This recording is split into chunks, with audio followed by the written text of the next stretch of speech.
What began as a quiet lunch turned into a heart-pounding clash when a power-obsessed police chief targeted the wrong man. A trivial dispute exploded into a city-shaking confrontation. But Chief Michael Dalton had no clue who he was up against. A retired Army general, forged in the crucible of combat, unshaken under pressure. What unfolded was a gripping tale of pride, prejudice, and justice that hits like a thunderbolt. Stay with us. This story will grip you long after it ends. Drop a comment with where you're watching from and when you're tuning in. We can't wait to hear from you. The afternoon sun drenched Savannah's cobblestone streets in a warm, golden haze, filtering through Spanish moss, swaying from ancient oaks. It was the kind of day that begged for a pause, a deep breath, a stolen moment of peace. Major General William Harper, retired, yet radiating quiet strength, stepped from his sedan, smoothing the collar of his charcoal coat. No uniform adorned him now, but his erect posture and deliberate stride screamed a lifetime of service. William eyed the brick facade of the Magnolia House, an upscale cafe he cherished for its serene vibe and mouth-watering shrimp and grits. He swung open the glass door, the bell chiming softly, and was enveloped by the rich aroma of buttered biscuits and roasted garlic. Silverware clinked against porcelain. Soft chatter mingled with smooth jazz from overhead speakers, a perfect stage for a tranquil meal. "Afternoon, Mr. Harper," greeted Emily, the young hostess who'd known him since her high school days, her smile bright with recognition. "Your usual window seat?" William nodded slightly. "Yes, Emily, thank you. Just me today." He crossed the polished wooden floor, passing tables aglow with flickering candles and glass holders. A few patrons, mostly elderly, glanced up, some offering polite nods. Few knew his full story, but William's presence commanded attention. Not loud, not ostentatious, his calm gaze and steady steps spoke volumes. Settling by the grand bay window, he gazed at the bustling sidewalk, couples strolling, dogs tugging at leashes. For a man who'd navigated war zones and high-stakes briefings, this simple moment was a treasure. He draped his napkin across his lap, sipped his water, and exhaled, not from exhaustion, but from quiet gratitude. Ethan, the eager yet courteous waiter, approached. William ordered a modest lunch: baked salmon, collard greens, and sweet tea. Classic Southern comfort. As Ethan departed, William's eyes caught a bronze plaque near the bar. Established 1908. He loved places steeped in history, witnesses to generations, much like himself. He leaned back, his mind drifting. To his late wife, his overseas postings, the cadets he'd shaped, some who returned home, others who didn't. He rarely spoke of the past, not from inability, but because it rested quietly within him, a companion both close and light. Halfway through scanning the dessert menu, he never indulged.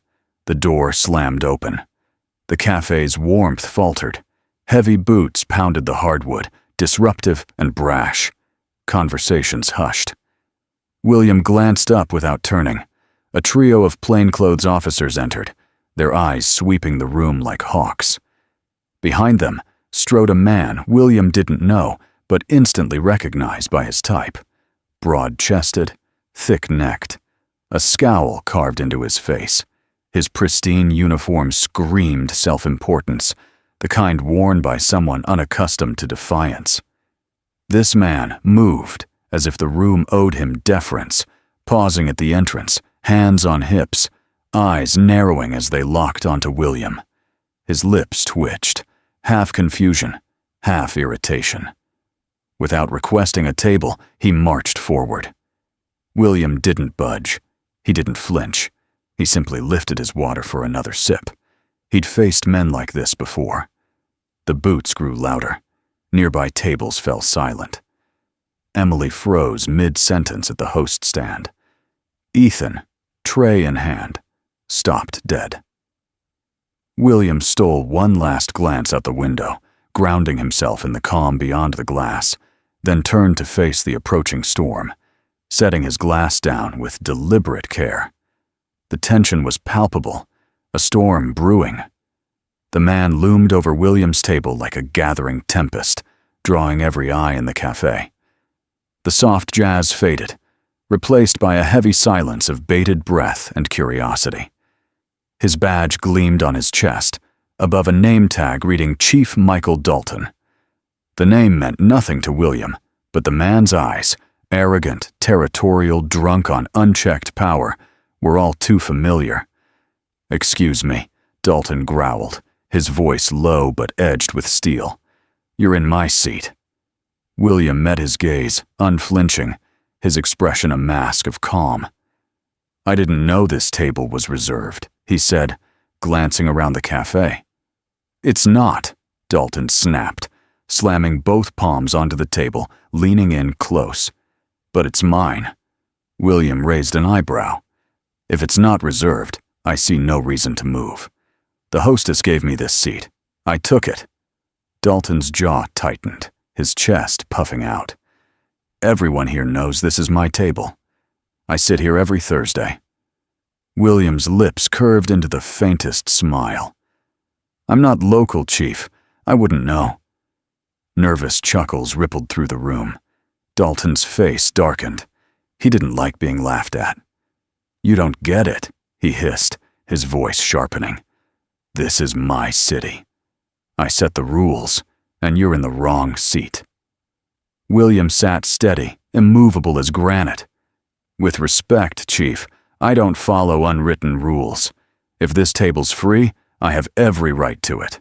Dalton's face flushed, a vein throbbing at his temple. "I don't need to write rules. People know their place." William calmly unfolded his napkin, draping it across his lap as if Dalton weren't there. "Maybe today's the day they start questioning that." Dalton's fists clenched, his eyes darting around for support, but the room's gaze avoided him, discomfort thick in the air. William hadn't moved an inch. "Trying to make me look small?" Dalton snarled, voice rising. "Think you're clever, causing a scene in front of my people?" "I'm not causing a scene," William said coolly. "You came to me. I was just eating." "That's not how I see it." William leaned back, arms resting lightly on the table. "You seem to see a lot that isn't there." The air grew heavy, the tension razor sharp. Dalton stepped closer. "You don't belong here," he muttered. "This isn't your kind of place." William's eyes narrowed. "And what kind of place is that, Chief?" Dalton hesitated, his stare venomous but faltering.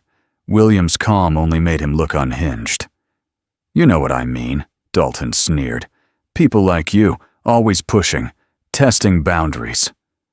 William's tone turned icy. "You mean people like me? Care to explain that before the room makes its own assumptions?" Whispers stirred. Diners stopped pretending to ignore the clash. A woman near the counter slipped out her phone, recording discreetly. Dalton noticed, his scowl deepening. William stood, slowly, deliberately, not aggressive but resolute. Taller than Dalton, he didn't loom, just held his ground, his calm gaze unnerving the chief more than any shout could. "You didn't ask," William said, voice clear. "You demanded. There's a difference. I don't need permission to give orders," Dalton spat. "Especially not to someone like—" "Finish that sentence," William cut in. Dalton's lips twisted, caught between a sneer and a grimace. William pressed on. "You think that badge lets you bully anyone you want. But you're in over your head, Chief. I've faced down men in war zones. You're just noisy." A gasp swept the room. Dalton's face burned red. Not shame, but raw fury. He glanced around, seeing phones, eyes, judgment. It fueled his rage. "You think this is a game?" he roared. "You think you can pull this stunt and walk away?" "I'm not playing," William said. "But if I were, you're losing." Dalton's hand twitched, fingers grazing his belt. William saw it. So did others. A man nearby stood, voice urgent. "Chief, cool it. This doesn't need to escalate." "Stay out of it," Dalton barked, eyes locked on William. William's gaze didn't waver. "You're unraveling, Chief. Step back before you make a choice you can't undo." Dalton's breath heaved, his pride strangling him. He wasn't used to defiance. William, still towering calmly, sipped his water, eyes never leaving Dalton's. The room froze, every soul waiting for the spark to ignite. And Dalton, trembling with rage, was just warming up. The cafe's silence thickened, heavy as smoke. Every creak, every breath felt electric. Cups hovered, forks stilled. No one spoke. Chief Dalton's jaw locked, his breathing ragged, like a man teetering on the edge of control. William stood firm, eyes piercing, stance unyielding. One man was a rock, the other, a storm about to break. Emily, the hostess, tried to diffuse the tension. "Chief Dalton, sir. Maybe we can find you another seat." "Stay out of this, Emily!" Dalton snapped, his gaze glued to William. His voice cracked, rage barely contained. "This man thinks he can disrespect me in my city, in front of my people." "I've said nothing disrespectful," William countered, voice steady as steel. "I've just refused to be bullied. If that stings, that's on you." Dalton's laugh was sharp, humorless. "You've got guts." William's eyes held firm. "More than that. I've got discipline, something you forgot to bring." That hit hard.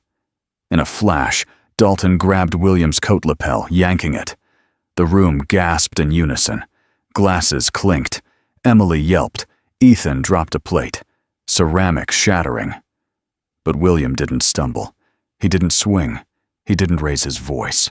With quiet power, he pried Dalton's hand free, a man who'd faced worse in darker places, and said, "Let go. Now." Dalton froze, the weight of watching eyes sinking in. Phones were out, filming. A couple across the room recorded. An old man at the bar gaped. The cafe was now a stage, Dalton its reckless star. But pride is a cruel puppeteer. "I don't care who you think you are," Dalton snarled. "You don't get to talk down to me in my town." William smoothed his coat. "I haven't talked down to you, Chief. You're doing a fine job of that yourself." That broke him. With a muttered curse, Dalton shoved the table aside. It screeched, spilling tea and a salt shaker. Diners flinched, chairs scraped, the calm shattered. Dalton's hand drifted to his belt. William's voice sliced through. "Don't." It wasn't loud, but it was commanding. Dalton froze, torn between instinct and impulse. His fingers twitched near his holster, hungry. "I'm warning you," Dalton growled. "Back off." William stood his ground. "Draw that gun," he said, voice low and lethal. "And this isn't a tantrum anymore. You're a criminal with a weapon. Sure you want that?" A whisper from a corner booth. Is he really going to pull it? An older voice trembled. God, he might. A woman near the door eased it open, ready to flee. The room held its breath. Dalton's hand lingered. William stood tall, unshaken, daring him to cross the line. Then a voice cut through. "Stop right there, Chief." Heads turned. A man in his 30s stood near the back, athletic, clean cut, a service tattoo peeking from his sleeve. He stepped forward, palms up, firm yet respectful. "I served under that man," he said, nodding to William. "He's Major General William Harper, United States Army. You're picking the wrong fight." Dalton blinked, his voice faltering. "He's bluffing."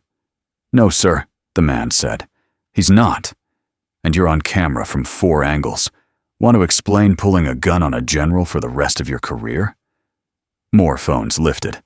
The crowd had shifted, not physically, but in spirit. They'd chosen a side, and Dalton felt it. William stepped closer, not menacing, but certain, like a man who'd walked through fire without blinking.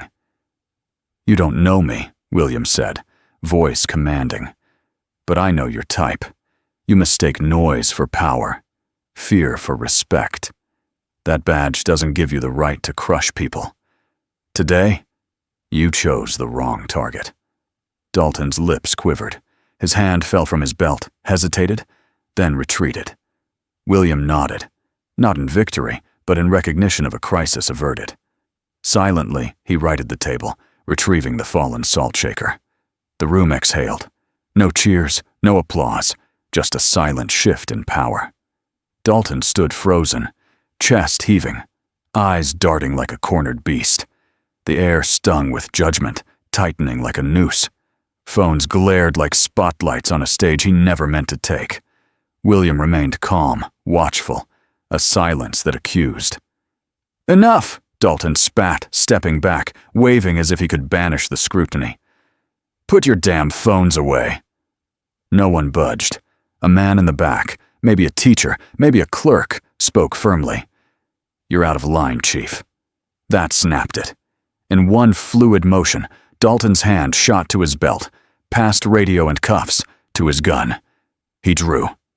Chaos erupted. Screams pierced the air. A woman dove under a table. Ethan's tray crashed, glass shattering. Emily yanked an elderly couple behind the counter. A chair toppled as patrons scrambled, the door jamming in their panic. William didn't move.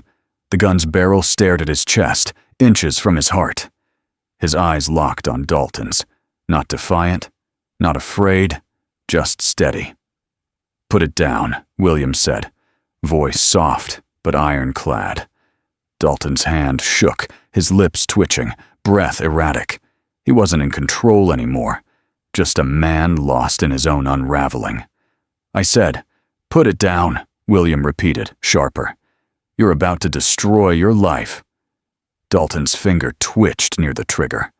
Nearby, a young man in an Air Force sweatshirt crouched, phone streaming live to 70,000 viewers. Comments flooded. "Is this real? He's aiming at a vet. Savannah, right? Call the state police." The camera trembled with his breath. William ignored it, his focus on Dalton. "Do you know who I am?" he asked, voice ablade. "You're aiming at a retired U.S. Army officer, Major General William Harper. 2 tours in Iraq, 1 in Afghanistan. I've served longer than you've worn that badge, and you're making the worst mistake of your career." Dalton's jaw clenched, nostrils flaring. "Your title doesn't scare me," he hissed. "It's not the title," William said. "It's what comes next. You pulled that gun, and this isn't a power trip anymore. It's a federal crime." A shout from the crowd. "You're live. Everyone sees this." Another voice. "Lower the gun." Dalton flinched, eyes darting, trapped by faces, phones, judgment. William stepped forward. "Easy," he said. "You don't want this." The gun wavered. Dalton's hand shook violently, sweat dripping. William's voice softened, like calming a scared child. "Think of your pension, your family, the people watching. Keep that gun up one more second, and you're the disgrace of every badge in this state." Fear flickered in Dalton's eyes, not of William, but of the abyss he faced. Then, a radio crackled. "All units, multiple 911 calls from Magnolia House. Chief Dalton, stand down now. You're on camera. Step back." The cafe heard it. Dalton blinked, his arms sagging, fingers loosening. William held still. Slowly, Dalton lowered the gun, shoulders slumping, face twisted with shame and pride. William stepped forward, gently pressing the barrel to the floor with 2 fingers. The room exhaled, a collective release. He spoke calmly, but loud enough for all. "Call the mayor. Call the state attorney." The Air Force kid kept filming, the crowd of thousands roaring online. Dalton stood, gun limp in his hand, as if he'd forgotten how it got there. A voice from the doorway, sharp, official. "Chief Dalton, hand over your weapon." A state trooper stepped in, flanked by 2 plainclothes agents, credentials dangling. Dalton stared, lost in a fog. "You're done," the trooper said. "Give it up." Like a broken man, Dalton surrendered the gun. The trooper turned to William. "Sir, you okay?" William nodded. "I'm fine, but this city's got a hell of a press conference coming." The trooper's lips twitched, a faint smile. "Yes, sir. I bet it does." The cafe was chaos. Tables flipped, glass strewn, food abandoned. But the mood shifted. Whispers grew to voices. A few clapped, tentative, then bold. William sat unruffled. Someone placed fresh sweet tea before him. "On the house," they said. William Harper settled back, hands clasped, calm as ever. The cafe crept toward normal, but the air had changed. Glass littered the floor. A waitress wept softly. Chairs lay toppled. But the real wreckage wasn't physical. The gun was gone. The chief escorted out. Yet what lingered wasn't fear. It was awe. Awe at William's poise, his restraint, the quiet dignity of a man who faced death and didn't blink. A woman in her 70s approached, clutching a napkin and phone. "Sir, I hate to interrupt," she said, voice soft. "But thank you. I've never seen anything like it." William nodded, a gesture saying more than words. He didn't seek thanks, never had. Sirens wailed outside, too late for what had passed. Emily, pale, brought him a warm biscuit, grounding the moment in humanity. He gave a weary smile. "Need us to call anyone?" she asked, voice trembling. "No," William said. Everything that needed saying was said. And it was. The footage spread like wildfire across phones, tablets, screens nationwide. People watched, stunned. Dalton's gun raised, William unyielding. Power shifted, not by force, but by character. By night, the video hit 1 million views. By morning, 6. News anchors dissected it. Pundits argued, racism, power trip, leadership failure. All of it? For veterans, seniors, and those who knew integrity, it was clear. This wasn't just about a gun. It was about who faced it and why. William spent the evening alone. Calls flooded in at 6 p.m. Reporters, lawyers, old comrades, a senator's aide. He ignored most. Words were precious, and this moment too vast to squander them. He sat by his window, coffee in hand, watching Savannah's sky darken. Outside, chaos. Inside, peace. Morning brought 2 unmarked cars to his street. A state investigator knocked, seeking a statement. William gave it. Plain, unembellished. What happened? When? How Dalton escalated? How he held firm? "Were you threatened?" they asked. "Yes," he said. "Will you press charges?" A long pause. "I want justice," he answered. "Not revenge." By noon, Savannah's mayor spoke. "The Magnolia House incident is appalling. Chief Dalton is on leave pending investigation. Abuse of power has no place here." It wasn't enough. Protesters swarmed City Hall, signs blazing. "Honor the general. He defended us." Who defends him? William's name trended on platforms he ignored. He didn't rally or speak. He lived. His silence roared. Stories emerged. Officers, citizens, recounting Dalton's bullying. "He's been this way for years," an officer whispered to a reporter. No one challenged him. Until now. The tide turned. William its catalyst, without a raised voice. That weekend, a church hosted a forum. Veterans, cops, clergy, neighbors. Not just discussing the incident, but the future. They craved change. William attended, in a navy blazer with an American flag pin. His podium moment drew a standing ovation. Quiet, heartfelt, enduring. He raised a hand for silence. "I'm no movement's face," he said. "I'm here for what we do next." A pause. "I led troops into combat, wrote letters to grieving mothers, stayed silent when furious, stood tall when scared. I told my soldiers this." The room leaned in. Courage isn't feeling, it's action. especially when you're terrified. He scanned the crowd. Young, old, black, white, eyes locked on him. Don't waste this. Another ovation. No smile, just a nod. And he sat in the third row, as if unchanged. But everything was. William Harper was no mere man. He was a symbol. And America, yearning for dignity over noise, noticed. By Monday, the footage dominated news. CNN debated police accountability. Fox called it leadership's failure. MSNBC ran Courage and Calm, the man who stood firm. Savannah's stations replayed every frame. William's calm, Dalton's gun, the moment he declared himself. The image, Dalton's weapon up, William unmoved, was everywhere. Papers, thumbnails, tickers. Hashtags surged. Number sign, William Harper. Number sign, the general number sign, stand firm. The internet turned a moment into a movement. William, meanwhile, folded laundry. He didn't watch the news. He didn't need to. He knew the world burned, even without his spark. A knock came. Reverend Thomas Bradley stood on his porch with barbecue and worry. "You eating?" he asked. William smiled, inviting him in. "Not yet, but now I am." They sat, paper plates between them, two old men weathered by history's cycles. "They're calling you Atticus Finch Reborn," Bradley said. "I'm no hero," William replied. "I just didn't want to die."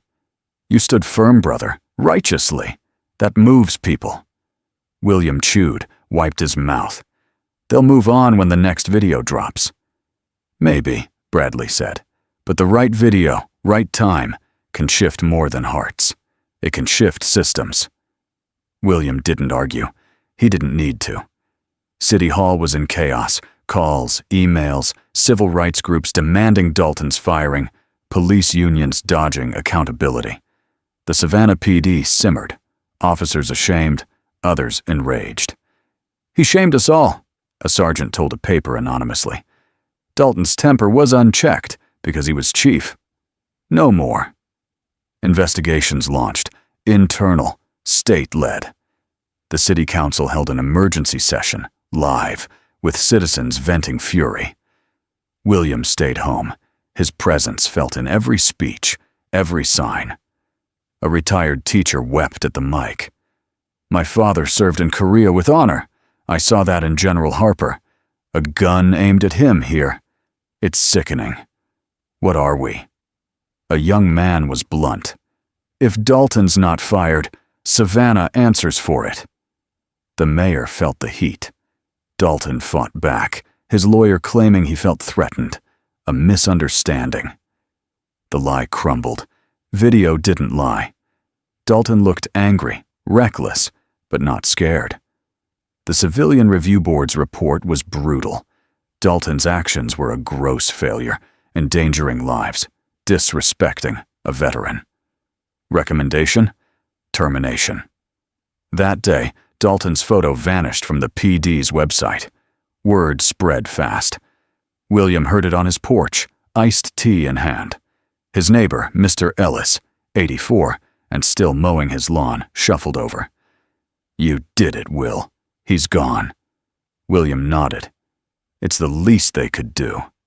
He thought, but didn't say. Accountability isn't justice. Justice had miles to go. That evening, a news crew hit his lawn. "Mr. Harper, comment on Dalton's removal?" William stepped down, boots creaking on old wood, arms crossed. "No joy in a man losing his job," he said. "But he chose this, and he'll live with it. I've told soldiers, rank doesn't make your character. Actions do." His spoke loud. "Will you sue?" William shook his head. "Not my goal. I'm not here to punish. I'm here to push for better. If this sparks reform, something good might come." The reporter pressed, but William walked inside. He wasn't chasing headlines, just what followed. The Sunday after Dalton's firing, Savannah buzzed with heat and unity, unseen since the shipyard strikes or the hurricane that united all. Streets hummed with bold talk, not just of Dalton, but of William Harper's stand. Veterans acted. VFW Post 143 held a salute to service. No protest, just chairs under a canopy, flags, and silver-haired soldiers with firm grips, seeking more than anger. William didn't plan to go. He shunned the spotlight. But Colonel Margaret Evans, a Bronze Star medevac commander turned mentor, called. "This isn't about fame," she said. "It's about showing what service means." So William went, in a blazer, church slacks, and a tarnished service pin gleaming in the sun. As he crossed the VFW lawn, heads turned. Some clapped. Others stood. Every uniformed veteran saluted. William paused. Salutes were rare now, especially here. He returned the gesture, slow and solemn. Evans greeted him, her limp from an old injury no match for her sharp eyes. "Glad you came," she said. William nodded. "Wasn't sure I should." "You're here for us," she said, "not yourself." The event was short, profound. Veterans spoke, not just of the cafe, but its deeper meaning. A Vietnam Marine said, "We fought for a nation that didn't always fight for us." Harper's grace reminds us of the America we believe in. A Gulf War medic added, "He didn't just face a gun. He faced a system that disrespects veterans, especially brown ones. He never lost control. That's leadership." An elderly man in a wheelchair recited a poem of sacrifice. A JROTC teen, voice breaking, thanked William for showing courage. William listened, composed, but softened. No smiles, no tears, just hands trembling in his lap. Not from fear, but from being truly seen. Evans called him to speak. He hesitated. He'd said enough in the cafe with his silence. But duty called. At the podium, he cleared his throat. "Thank you for being here, for speaking, for reminding me. Service never ends." A pause. "I did nothing special, just what I was trained for. Stay calm, stay grounded, let a man face his own consequences." Another pause. "I've been saluted, honored, thanked. I'm grateful. But honor? It's not bullying the weak. It's speaking when silence is easier. It's acting against injustice, not just filming it, on battlefields or in cafes." The crowd hushed. William ended. "We owe the next generation better. Let this moment stand for discipline, integrity, peace under fire." He sat to a standing ovation. No wave, just a nod, back to his seat, as the crowd sang "God Bless America" under Georgia's sun. It wasn't about him. It was about something bigger. Days later, Savannah calmed, headlines faded, but the cafe's ripples lingered, especially for Michael Dalton. Fired, disgraced, he didn't vanish quietly. In his shuttered home, he seethed, haunted by William's calm face on every screen. He blamed everyone, public, mayor, press, but William most. In his mind, William didn't justify him, he obliterated his career. Dalton craved revenge. He leaned on loyal officers, some fearful to dig dirt, who filmed, who shared, who backed William. Above all, he wanted William's secrets. "Everyone's got dirt," he told a shady PI. "Find it." The PI scoured databases, quizzed old colleagues, staked out William's house. Photos, movements, notes flowed to Dalton, but nothing damning. William lived cleanly. Bills paid, neighbors helped, veterans visited. No scandals. William noticed the car, the man by his mailbox, and knew its meaning. He didn't react, just watched, waited, thought, as in war zones where panic meant death. Support for William surged. Young veterans held events statewide. A podcast of his old speeches went viral. A stranger's GoFundMe for a Veterans Justice Fund in his name raised thousands. Dalton fumed. Memes mocked him. Power trips crash fast. Old allies ghosted him. He played his last card. The PI found a 35-year-old reprimand, William, a young captain, disciplined for calling out a racist superior. Thin, but Dalton saw gold. "Leak it," he said. A fringe blog ran the hidden history of General William Harper, alleging insubordination and bias complaints. Most ignored it. Some shrugged. Dalton hoped for doubt, but William didn't bite. No rebuttals, no calls, just his usual park walk and food pantry shift. Others fought for him. Evans wrote a letter calling the incident moral courage. Colleagues and commanders shared stories of William's honor. A 3-star general tweeted, "I'd trust Harper with my life. Yesterday, today, tomorrow." Dalton's plan backfired, deepening his disgrace. William saw the surveillance, cars at night, patterns clear. One morning, he approached the PI's car, tapped the window. The man flinched, cracking it open. "Tell Dalton," William said, "if he wants me, I'm here. Keep hiding behind cowards, and the state police will know he's still pulling strings." "I'm just doing a job," the man stammered. "Then get a better one," William said, walking away. The car vanished. William poured coffee, gazed at his magnolia tree, its leaves dancing in the breeze. The fight wasn't over, but he wasn't alone. No shadow could dim a man who walked in light. Savannah's municipal auditorium brimmed for the hearing. Every seat taken, lines spilling into the street. News vans crowded the curb. Protesters and supporters faced off, police keeping tense peace. Inside, a 6-member panel, Civilian Review Board, DOJ, police oversight, sat under Savannah's seal. Not a trial, but its weight was undeniable. The city promised truth, and the people demanded it. William sat in the front row, flanked by Evans and Bradley, hands folded, spine rigid, face unreadable. In his gray suit, no medals, he still dominated the room. At the chamber's end, Dalton slumped in a cheap blazer, eyes red, jaw tight. His lawyer whispered, but Dalton stared ahead, a man lost in a world that had moved on. The chairwoman outlined the inquiry. Did Dalton's actions at Magnolia House constitute abuse, improper force, unfit conduct? Sterile words, but the video, raw, unedited, brought them to life. William sat calmly. Dalton approached. The clash escalated. Hands on the table. The shove. The gun. Gasps filled the room. It wasn't a story anymore. It was proof. A woman whispered. He didn't flinch. The room leaned forward. Even board members stirred. When the video ended, silence reigned. Ethan, the waiter, took the stand, nervous but firm. Harper was calm, he said. No disrespect, no raised voice. Dalton lost it. I thought he'd shoot. Witnesses echoed him. Patrons, staff, a woman who filmed from behind the dessert case. William was steady. Dalton, unhinged. A catastrophe narrowly dodged. William's turn came. He rose, buttoned his jacket, and walked to the stand. Each step measured. The room held its breath. He declined water.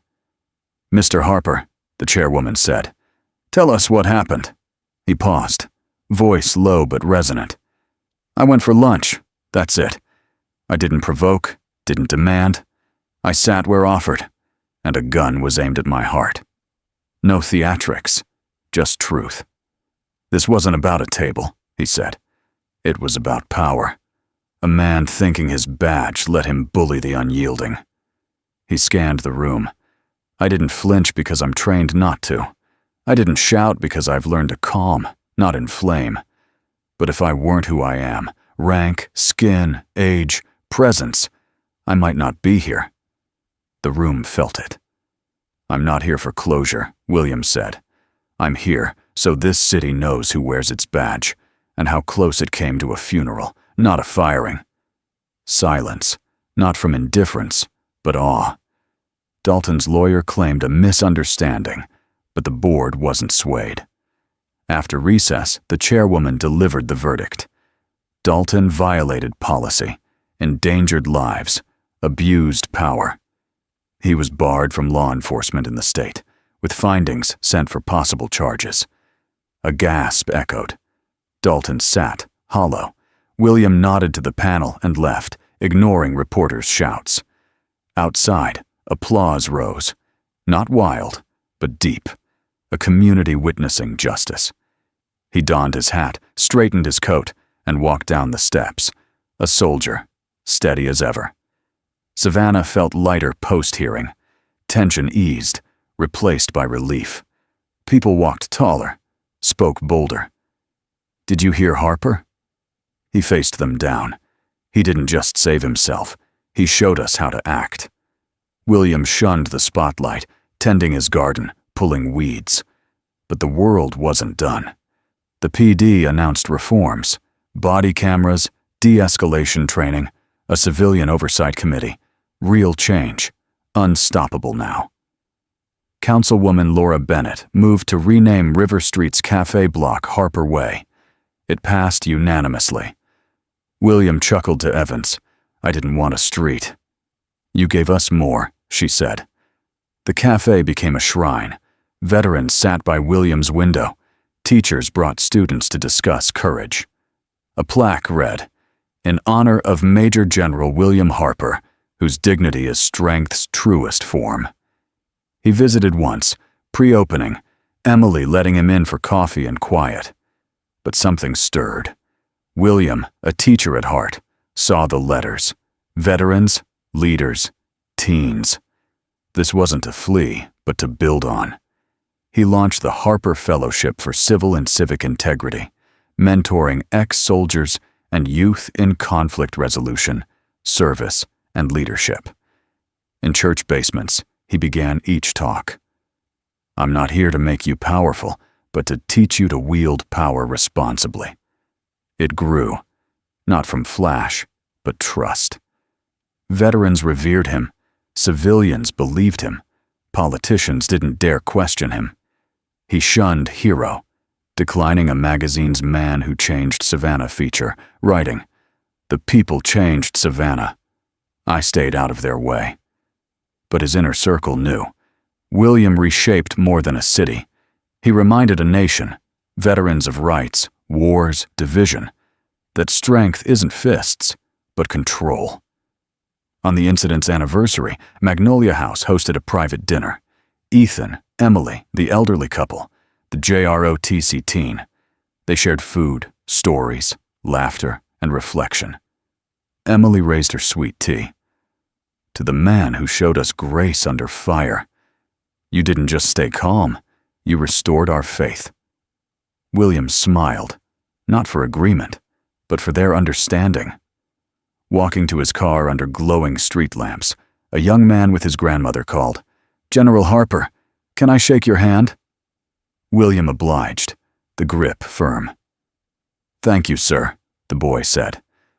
"It's not what I did," William said. "It's what you do next." The boy nodded, grasping more than expected. At home, William hung his blazer, loosened his collar, and wrote in his notebook. Not a memoir, but lessons for his grandchildren. That night, character shows when you think no one sees. Live right, and others will carry it long after you're gone. He closed the book, doused the lamp, and listened to the magnolia's leaves rustle. It began with a table. Now, a city stood taller, because one man wouldn't yield. William Harper's story burns with a timeless truth. Dignity, poise, and integrity never fade. In a world that cheers noise and rage, William didn't shout. He faced injustice head-on and stood firm. That quiet power shook a city.